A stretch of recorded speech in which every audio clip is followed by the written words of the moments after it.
campus is going to be closed.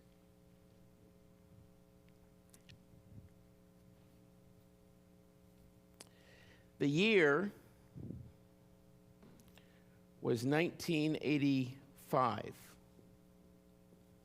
was early December. I got a call from Sam. Sam was a friend of mine. We had had dinner together a number of times. I had gone to his church with him a few times. I was single, he was single. We had some drinks from time to time. We knew each other.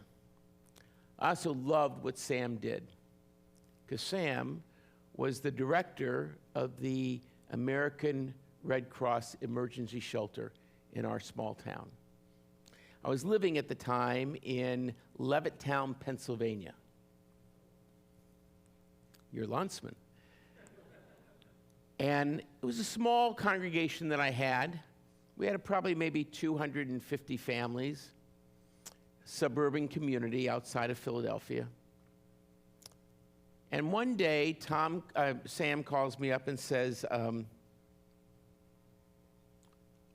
he says, Art, can I come over and see you? I said, sure. We found a time for him to come over later that day, and he says to me, he says, Art, what are you doing for the next few days? I said, why are you asking? And he said, just humor me. I said, well, I have some appointments. It was the middle of the week. I said, I have some appointments, have a bar mitzvah student, I'm doing this. Why? He said, is it possible that you could clear your calendar for 3 days? I said, what's this about? He said, I want to take you on a trip. Trip? He said, you're paying? He kind of laughed. He said, yes. I said, I'm in. I said, what do you need? What do I got to do? I said, do I need my passport? He says, no, you don't need your passport. He said, meet me. Can you do this today and clear out, and meet me tomorrow morning here at the synagogue? And I said, sure. So I made the arrangements, and the next morning I show up, and he's waiting for me. And he has these two big bags with him. I said, what's up? He said, you trust me, don't you? I said, yes. He said, okay. Hands me a bag. He says, change into these. I look into the bag, and I am stunned. And I'm repulsed, because in the bag are dirty, filthy clothes. But I trusted my friend. So I changed, and he changed. I said, we look like a pair. And he said, do you trust me? And I said, yes. He said, okay, take off your watch, which I did. He said, take out your wallet and put it on your desk, which I did. He said, take out your keys and put them on your desk, and I did. He said, let's go. We went out of the synagogue, and we walked about 2.5 miles to the closest bus stop.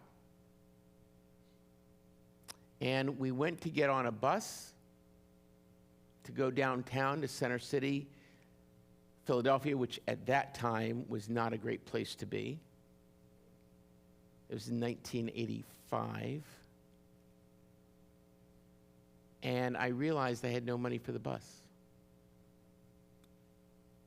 He said, what are you going to do? I said, I don't know, because you got to figure it out. So I went up to the person next to me, and I said, excuse me, could I borrow some money? I need to get on the bus. The woman looked at me, sniffed, and got on the bus and left me in her wake. We waited 35 minutes before someone was willing to give us enough change to get on the bus. Went to Center City, and we proceeded to live for 3 days as homeless people. We dumpster dove in the back of a restaurant to get food. At that day, the weather dropped precipitously to about 4 degrees in early December. We didn't have coats with us. I've rarely been as cold as I was. I slept on a grate I slept on a piece of cardboard over a grate to stay warm. I was hungry all the time. When I begged for food, and that's what I did, people walked past me. Some gave me food that had been half eaten. And you know what? I ate it. It was one of the most humbling and frightening experiences I've ever had in my life. At the end of 3 days, we came back to the synagogue. We changed clothes, still kind of smelling. And my friend sat down at my desk, and I said, okay, so tell me what that was all about. He said, the Red Cross emergency shelter's roof collapsed 2 nights ago. It's going to take us 4 months to have it repaired, and we need to have 3 churches or synagogues serve as emergency shelters for the winter. Would you be one of those shelters? I knew the answer. I went to my president and my board, and I told them what had happened, and I said, we need to do this, and they said, okay. So for a month, our synagogue was an emergency shelter for the homeless. We provided food, we provided shelter, provided toys for the kids, babysitting for the kids for an entire month. On Friday nights, we did services just like this, and they were in the social hall. Some came, some didn't.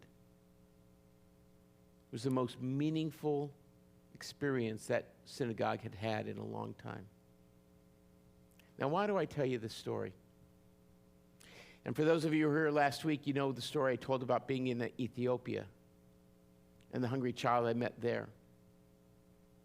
I tell you the story because we have in our community here in Silicon Valley, with all of its wealth, we have hungry people, and we have homeless people, and we have underhoused people.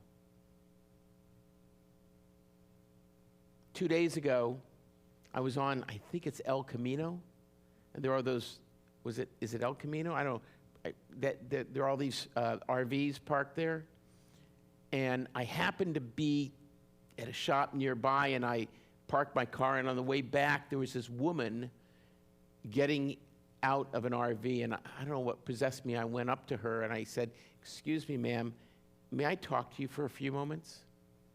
She kind of gave me this look. I said, listen, I'm a rabbi. I'm a Jewish minister. Can I just talk to you for a moment? So she said yes. I said, tell me your story.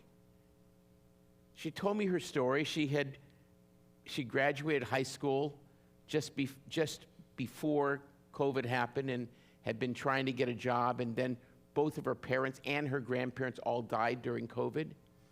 And she had no money. They had no money. And she found herself all of a sudden with no job and having to live on the street. I thought to myself, there but for the grace of God, go we. So I tell you this because this synagogue, this congregation, this community has for many, many years worked to help those who are the other. Last year, this community raised $27,000 to feed the hungry and to house the homeless in this community. $27,000. I don't know about you, but I look around, the need seems a lot greater than it was a year ago. We're in the midst of our hunger and homelessness fund campaign. It ends at the end of the year. As of today, we've raised $16.7 thousand. We're over $10,000 shy of what we did last year. If we don't raise $27,000 at least, all the people who we helped last year will have less this year. And so I ask you to think about what you can do. Think about how you might be able to help that woman I met, or how you could help somebody who was like me so many years ago on the streets of Philadelphia.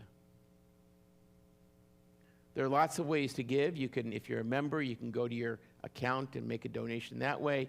You can call the office. You can send in a check. We have tzedakah boxes outside. You can even Venmo us. Venmo us at Beth-Am, at Beth-Am. We need your help. Most of us have never known what it means to really be hungry. I did for a short period of time. But those folks, they know what it's like to be hungry each and every day. I ask you to be generous as you can. I want to read something in conclusion.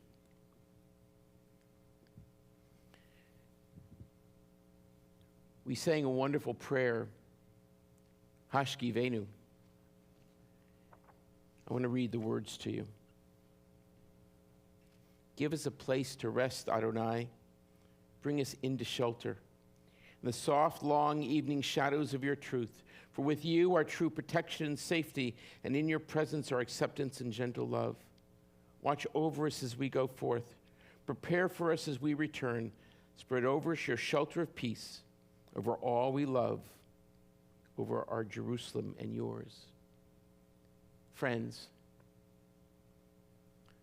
the folks out there, they don't have shelter.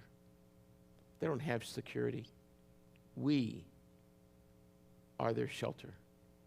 May we spread a Sukkot Shalom of shelter of peace over them today, tomorrow, and the future. Please be as generous as you can.